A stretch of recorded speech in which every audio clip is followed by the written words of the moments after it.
Before a performance becomes iconic, it often looks like a mistake. A comedian is announced as Batman. A romantic leading man is chosen to play a terrorist clown. A blonde actor is handed the most tradition-bound role in British cinema.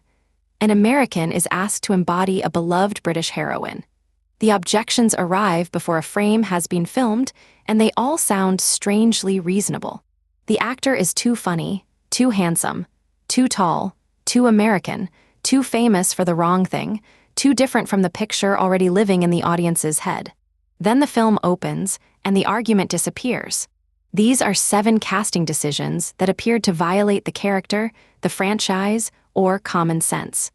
What made them work was not resemblance. It was that a filmmaker recognized the one quality the role actually needed. In 1988, Batman did not yet mean what it means now. For many moviegoers, the character was still inseparable from the brightly colored television comedy of the 1960s. Director Tim Burton was trying to move in the opposite direction: gothic, psychological, nocturnal. Then Warner Brothers announced Michael Keaton. Keaton was best known for comedy. He had just starred in Burton's Beetlejuice*, playing a manic supernatural pest. Comic book fans feared that the new film would turn Batman into another joke. Contemporary reports documented advertisements, organized letter-writing campaigns, and enormous pressure on Warner Brothers and DC Comics. On paper, the objection was obvious. Keaton was not physically imposing, and his public image did not resemble the square-jawed fantasy fans expected. But Burton was not casting a bodybuilder. He was casting a man who could plausibly need to become a bat. Keaton's Bruce Wayne is distracted, private, and slightly uncomfortable inside his own mansion. He does not play wealth as confidence. He plays it as insulation. The stillness makes the suit more powerful because Batman feels like the controlled outlet for something Bruce cannot express in daylight. The casting worked because the supposed weakness was the design. Keaton did not look like a conventional superhero. He looked like a person with a secret. When Tom Cruise was chosen as Lestat in Interview with the Vampire, the most important critic was not a fan club. It was Anne Rice, the author who created him. Rice imagined Lestat as dangerous, aristocratic, sensual, and otherworldly. Cruise was one of the largest contemporary movie stars, strongly associated with youthful American confidence. Rice publicly objected and argued that the casting was fundamentally wrong. She preferred other actors and even suggested that Cruise and Brad Pitt switch roles. The concern was not irrational. Stardom can flatten a character. A famous face can enter the frame before the fictional person does. Director Neil Jordan saw something different. Cruise's polished charm could become predatory. His brightness could make Lestat more unsettling, not less. Instead of hiding the movie star, the film weaponized him. After seeing the finished performance, Rice reversed herself. Her public response became part of the movie's history because it captured the exact journey casting can force on an audience: rejection, surprise, recognition. Cruise did not disappear by becoming less charismatic. He made charisma feel dangerous. Bridget Jones was not simply a character. By the time the film adaptation arrived, she had become a specifically British cultural possession. So the selection of Renée Zellweger, a Texan, produced immediate outrage in the British press. The criticism focused on nationality, accent, appearance, and the fear that Hollywood would sand away everything local and awkward about Helen Fielding's heroine. The assignment was unusually exposed. If the accent failed, every sentence would remind the audience of the casting. If the comedy became too broad, Bridget would turn into a collection of humiliations instead of a person. Zellweger approached the role through observation rather than imitation. She worked undercover at a British publishing house, developed the accent, and built Bridget around emotional transparency. The performance never asks the audience to laugh from a safe distance. Bridget's embarrassment hurts because Zellweger lets hope remain visible underneath it.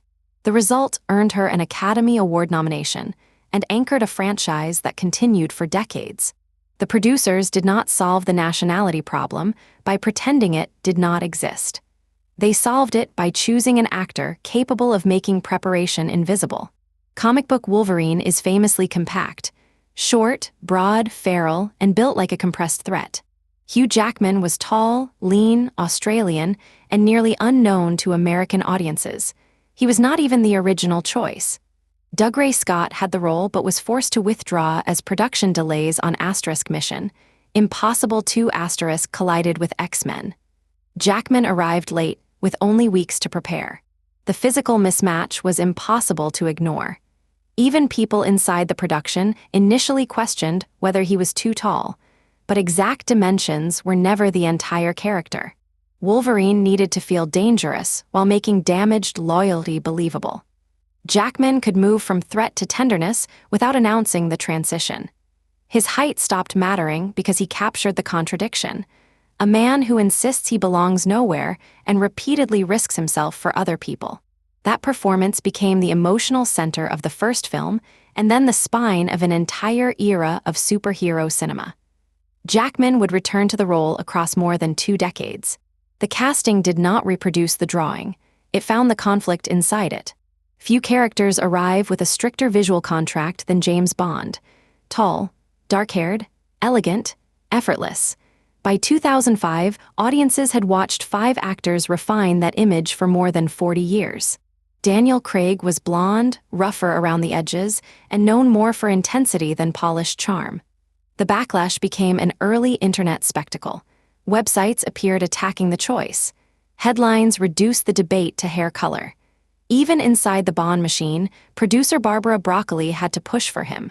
But Casino Royale was not designed to preserve an untouchable icon.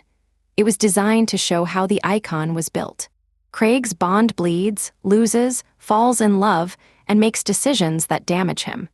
His elegance feels learned rather than inherited. The famous tuxedo becomes more interesting because the audience can still see the blunt instrument underneath it. The qualities that seemed least Bond-like made the reinvention possible. Craig could not simply glide through the role, so the film did not ask him to. It gave Bond weight, consequence, and a beginning. 5 films later, the controversial replacement had become the defining Bond for a generation. When Christopher Nolan cast Heath Ledger as the Joker, many people saw the face from romantic dramas, teen movies, and *Brokeback Mountain*. They did not see Batman's most dangerous enemy. The reaction was immediate because the previous cinematic image of the Joker was so strong. Jack Nicholson had played the character as a theatrical gangster. Ledger appeared too young, too attractive, and too emotionally open for the role audiences thought they knew. Nolan was looking beyond genre history. He had noticed Ledger's fearlessness and his unwillingness to repeat himself. The role did not require a performer who already looked like a villain. It required one who could create behavior no one could comfortably predict. Ledger built the performance from unstable rhythms. The changing voice, the restless tongue, the posture that seems both careless and completely alert. The Joker feels as though he is inventing the scene while everyone else is trapped inside it. The performance won the Academy Award for Supporting Actor and permanently altered how comic book villains were discussed. Yet its influence can obscure the original risk. This was not an obvious prestige choice. It was a director trusting an actor's capacity over his image. The public saw a romantic lead. Nolan saw volatility. 3 decades after Michael Keaton, Batman fans repeated the ritual. Robert Pattinson had spent years deliberately moving away from *Twilight*, choosing difficult performances in films such as *Good Time*, *High Life*, and *The Lighthouse*. But global recognition is sticky. For millions of viewers, he remained the pale, romantic lead from a young adult phenomenon. When reports connected him to the Batman, petitions and social media criticism followed. The objection was less about his recent work than about the version of him people remembered.